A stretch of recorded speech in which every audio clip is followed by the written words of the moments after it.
Hey, sup guys, this is Oakley Hidef, and there's another image I wanted to discuss. This was posted on the forum, someone had found this, and I think it's actually pretty interesting to take a look at this. So if you look at the map on the bottom right corner, you can see this is going to be some sort of a siege map. You do have to capture it, so I don't think it's a settlement, so this means this is at a provincial capital. But anyways, look at the bottom right, that's pretty cool. Look how there's all the variety of paths to attack it. And it's not a city that's developed in a square or it's all blocky and rectangular as we saw in Rome 1. This really looks like it's built into the map strategically. Look how it's nestled in between that river. There's the various dynamic paths everywhere. In Rome 1, the paths, they looked really bad, I'm sorry. But they would just like go up and down hills, even if there was flat land next to them. They wouldn't curve and fit to the terrain. But look at it here. This looks really nice and realistic. So A, I just wanted to point out the realism. B, look at the map itself. If you look at the bottom right hand image where there's that kind of flayed white triangle, that's where the camera is. And now look at the main screen itself. You can see even though you're not in the city, you can see you're going to be fighting in the suburbs. There's going to be these various buildings outside, and that's realistic. You know, cities were not entirely stuck inside of the walls, and so this allows you to have some battles outside of the terrain. Outside of the central, city walls of itself, have some preliminary skirmishes and forays outside, which is something defenders would almost always do. Would be in trying to delay the attack on the city itself. They would often have forays and skirmishes, try and push the attackers back, burn down siege works and stuff like that. So it's realistic that the battle was not entirely inside of the city. Now, again, on this main image here, you can see the unit on the left is going to be the Triarii. On the bottom left, you can see that's the unit selected. And look at the unit cards. It's interesting how that is, it seems like that's the general or maybe it's the captain of this force. So a couple things I'm going to note in this image right here. So look at the unit cards. There are only, 7 of those unit cards, 2 slingers. Now look at the map itself. There's a lot more Roman forces on the right hand, so that means you're not controlling all of them. Now what does this mean? Is this a multiplayer game? Or is this, more importantly, I think, part of the mini-campaign? And that's what I think it is. Now, the first reason I believe that is because look at the units on the right, the blue units. Now look at their flag. I looked around at the confirmed Rome 2 map, and I have not seen that emblem. So I think this means it's another faction or mini-faction that would probably fit into the story of the separate mini-campaign, the kind of tutorial campaign that they have. And now that makes sense, that they would walk you through battles. So for example, this would maybe walk you through a siege battles, and that's why you don't have that many units at your disposal. And maybe that general who's on foot is going to be Silanus. They did say that he's going to work his way up the ranks and eventually become a consul. So maybe this is part of the way through his journey as he's learning and being, recruited up the ranks. So maybe this is as you're following his campaign and also learning the different mechanics of a battle. So that's my 2 cents on this. Yeah, that's about it for this image. I'll keep updating you guys on more news. Anyways, I figured I'd, just share some more with you, so let's go ahead and jump right into this. This is a game I played the other day against Lord Tyrion, and I figured, just give us a chance to kick back and talk a bit about Rome 2, and kind of where I see myself, going into the Rome community. So I'll start off by saying, I've been an active member of the Rome community, or the Total War community, excuse me. I've always loved the series. I've played it since, the first Shogun. I really love it. I've only really come into the multiplayer scene recently.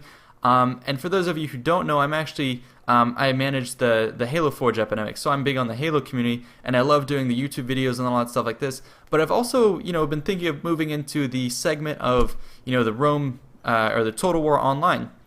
Now, I'm sure you guys who are coming from the Total War segment who picked up on my, Rome 2 news, you guys are already familiar with this. There's Prince of Macedon, there's Heir of Carthage, there's Lionheart, there's a bunch of these other guys. And I think they do a pretty good job. Prince of Macedon was the first one who was there. He's obviously the biggest one, the most popular one.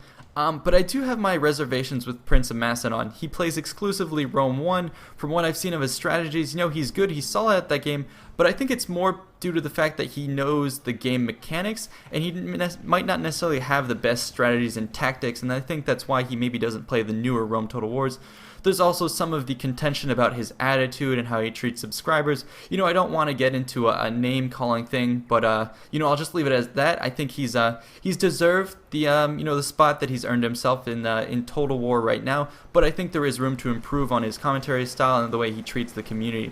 Anyways, another guy you guys might be familiar with is Heir of Carthage. He's by far my favorite. He's a great guy, funny funny as hell guy. I love watching his commentary. He's great. He does a great service to the Total War community. I really love him.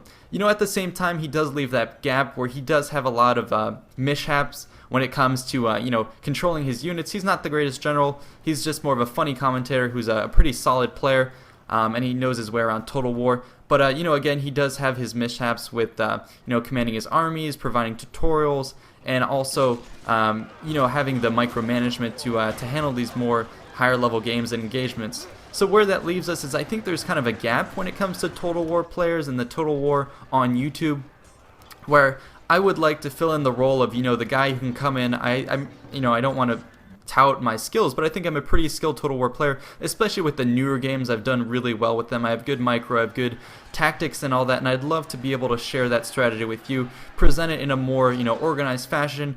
So the way I see it is, you know, Heir of Carthage does the more laid-back, casual thing that's funny, it's fun to watch, and I think I would probably provide the more hard-set tutorials and examples on how to do things, really run you through my strategy. So I've done that in previous videos. This video here, for example, that I've let run is a demonstration of one of the tactics that I might show. So, you know, distracting you know, one wing of your opponent here, and then engaging with the hidden force on the other side, and at the same time driving a wedge down the center. So you can see here that's what I did with the matchlocks in the center. They were the wedge in this ambush, so I put my matchlocks there so that when his units had to go and save his right flank that crumbled under my surprise attack, they would be stopped and slowed down and shot, and at the same time I'm wheeling across as he moves to reinforce. So, you know, there's a lot to this game and the strategy of it, and I think a lot of the new players would probably benefit from me, you know, running through the basics, and also for the more hardcore players, you know, pointing out some tips and tricks here and there.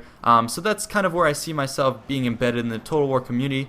Of course, in terms of Rome 2 news, that's something that I think has been missing. No one's really covering it on YouTube, so I'd be happy to continue, you know, bringing you guys the latest news. I love the series. I love history. I'd love to bring you guys a little more background about this series, about Rome historically, about the various factions. So I think there's a bit of a niche that I can move into, and I'd be happy to join that. Anyways, let me know what you guys think about that, if you guys are fans of Heir of Carthage, Prince of Macedon. Again, no name calling, guys, but just let me know what you think. And you know, if you've been around the community for a while, let me know what you think I could improve on, what you think the community might need on YouTube, what I can do. You know, maybe it'll be setting up tournaments, or maybe, you know, helping to promote certain communities in the game. The modding community is probably something I'll try and focus on. You know, spotlight the new mods, give you guys tutorials on exactly how to install them, do stuff like that. And that's really what I think the Total War community has been missing right now. And I'll, you know, try and carry over the community aspects that I have developed from our Halo series and try and bring that over to Total War, because I think it's something that's missing, and as I said before, you know, I'm really looking to fill in that niche. Anyways, thanks so much for letting me ramble on for a while. I'll see you guys next time. See you guys.